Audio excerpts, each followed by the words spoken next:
to country has transformed into a lifelong commitment to community, camaraderie, and nation building. Guided by the years' theme, foster unity, commitment, and solidarity, we honor the enduring bond that unites every member of Orcalas. Though the years of service we have passed, the values of discipline, courage, and activism remain deeply rooted in its retiree's heart.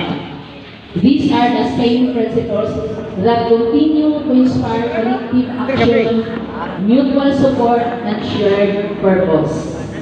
As we celebrate this special occasion, we recognize not only the achievements of the organization, but also the sacrifices and contribution of every member who helped shape its legacy. UPARAS stands today as a symbol of strength where unity begins, brings people together, commitment sustains its mission, and solidarity ensures that no member is left behind.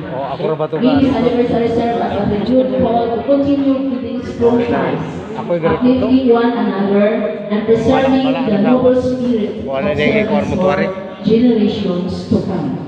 Ladies and gentlemen, to formally begin our program, I request everyone to please rise for the invocation to be led by Survivor Gabriela G. Nesna, and please remain standing as we give honor to our nation with the singing of the Philippine National Anthem, Survivor Zita C. Bergonia Kadaki.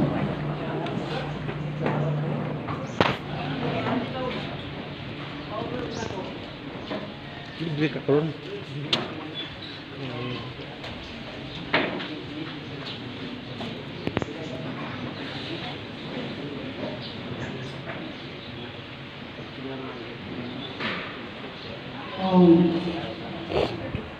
Sudah kuat na kung mga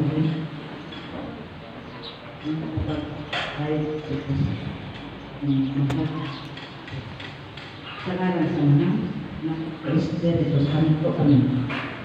Kamu rin namahan Diyos na kalindan na. Karagkala sa mabukan sa langit at kayo. Labi na sa